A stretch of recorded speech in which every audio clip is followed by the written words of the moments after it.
দুপুর বেলায় আল্লাহ তাআলার এই খাস নামটি 7 বার পড়বেন, ইনশাআল্লাহুল আজিজ মনের সকল আশা আল্লাহ তাআলা পূরণ করবে। ভালো করে একটু বোঝেন। দুপুরবেলা কোন সময় দোয়া কবুলের সময় সেটাও বলে দিচ্ছি। জোহরের আগ মুহূর্তে সেটা হচ্ছে দোয়া কবুলের সময়। এজন্য যতক্ষণ জোহরের ওয়াক্ত থাকবে এর আগ মুহূর্তে আপনি যদি আল্লাহ তাআলার কাছে এই আল্লাহ তাআলার খাস নামটি 7 বার পড়তে পারেন, ইনশাআল্লাহ আপনার মনের সকল আশা পূরণ হবে। আল্লাহ তাআলার 99 ইসমান মান আহসাহু দাখালাল জান্নাহ, যে ব্যক্তি আল্লাহ তাআলার 99 নাম মুখস্থ করবে সে জান্নাতে প্রবেশ করবে। এজন্য আল্লাহ তাআলার সিফাতি 99টি নাম রয়েছে। যদি আপনি আল্লাহ তাআলার এই 99টি নাম ধরে আল্লাহ তাআলাকে 99 নাম ধরলে হয়তো আল্লাহ তাআলা আপনার দোয়া কবুল তো অবশ্যই করবেন। তবে এই 99 নামের ভেতরে এই খাস নামটা আপনি দুপুর বেলায় 7 বার পড়বেন।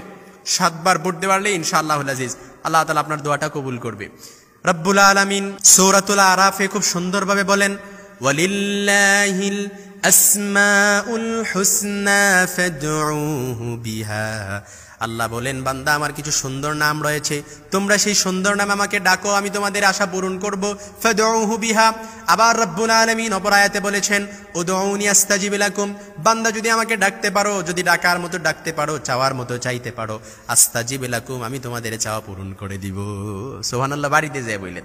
এজন্য ফাদউহু বিহা, বান্দা যদি আল্লাহ তাআলার কাছে চায়, আল্লাহ তাআলার কাছে বলতে পারে, আল্লাহ তাআলা বান্দার অবশ্যই মনের আশাগুলো পূরণ করে।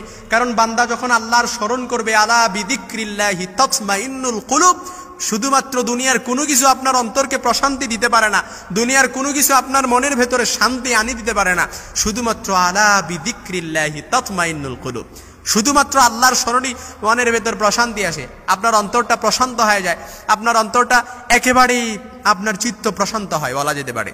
এজন্য ডিপ্রেশনে আছেন, হতাশ আছেন, ফ্রাস্ট্রেশনে ভুগতেছেন, অনেকদিন ধরে দোয়া করতেছেন, হুজুর দোয়া করছে, হুজুর মসজিদে বলছে ইমাম সাহেব হুজুর যে সবসময় দোয়াটা পড়বেন আল্লাহ তাআলা কবুল করে নিবে, কিন্তু আপনি দোয়া করছেন, দোয়া কবুল হয় না, আপনি আল্লাহ তাআলার কাছে চান, চাওয়াটাও কবুল হয় না।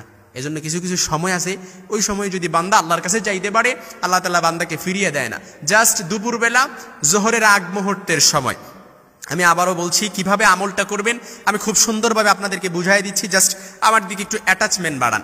জোহরের আগ মুহূর্তে, যখন জোহরের আগ মুহূর্তে হাদিসে এসেছে জোহরের আগ মুহূর্ত, এটা হচ্ছে কি দোয়া কবুলের সময়। ক্বাবলা যোহর, জোহরের আগ মুহূর্ত একবারে জোহর নিকটবর্তী সময়, ওই সময়টা হচ্ছে দোয়া কবুলের সময়। ওই সময় আল্লাহ তাআলার এই খাস নামটি 7 বার পড়বেন, ইনশাআল্লাহুল আজিজ আল্লাহ তাআলা আপনার মনের সব নেক আশাগুলো পূরণ করে দিবে।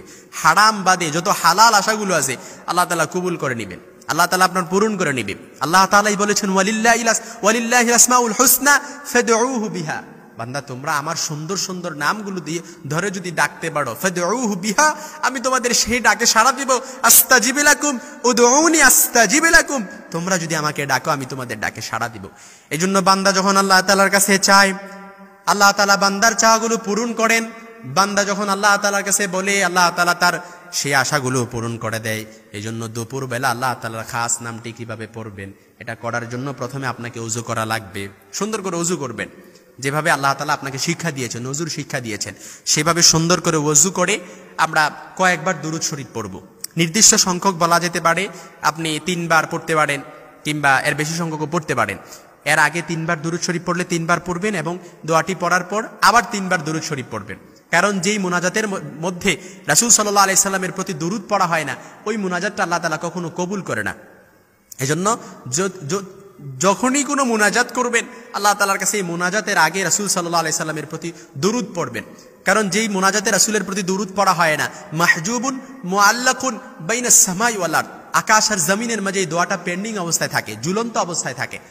আর যদি এখন দোয়া করছেন, আল্লাহ রাসূল সাল্লাল্লাহু আলাইহি সাল্লামের প্রতি যদি দুরূদ পড়া হয়, ওই দোয়াটা ডাইরেক্ট আরশে আজিমে যে নক করে। সুবহানাল্লাহ বলতে পারলেন না? এই জন্য আজকে থেকেই এই দুরূদটা পড়বেন ইনশাআল্লাহ। অর্থাৎ দুরূদ পড়ে যে কোনো মুনাজাতে দুরূদ যদি পড়তে পারেন, এই দুরূদটা পড়ার পর এই মুনাজাতটা আল্লাহ তাআলার কাছে একটা অ্যাকসেপ্টেড মুনাজাত হিসেবে গ্রহণযোগ্য হয়। এই জন্য মুনাজাত পড়বেন, আগে দুরূদ শরীফ 3 বার পড়বেন এবং পরে দুরূদ শরীফ 3 বার পড়বেন। দোয়াটা পড়ার পর, দোয়াটা হচ্ছে আল্লাহ তাআলার একটা সিফাতি নাম, আর রহমান। আর রহমান পরম দয়ালু।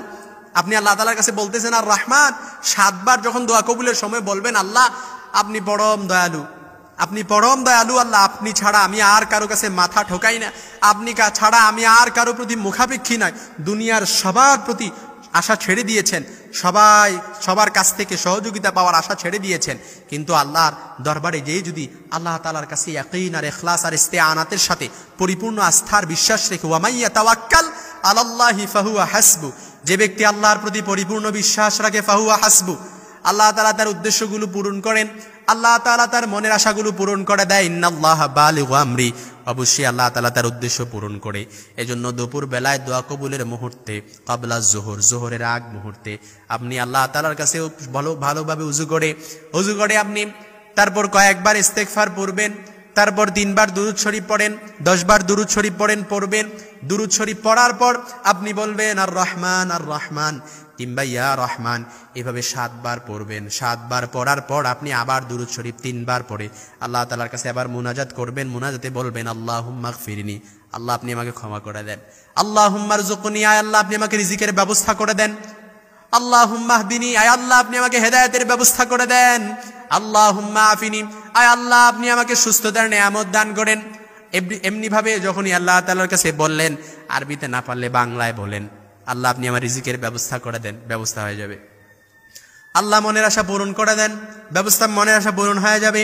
আল্লাহর কাছে বললেন, আল্লাহ ঝামেলায় আছি, মামলা মোকদ্দমায় জড়িয়ে আছি, আল্লাহ আপনি আমাকে পরিত্রাণ দেন, আল্লাহ তাআলা পরিত্রাণ দিবে। এইভাবে যত চাওয়া আছে সব চাওয়াগুলো যদি আল্লাহ তাআলার কাছে এই সিফাতি নামটা ধরে যোহরের আগ মুহূর্তে বলতে পারেন, সাথে সাথে আল্লাহ তাআলা আপনার দোয়াটা কবুল করে নিবে।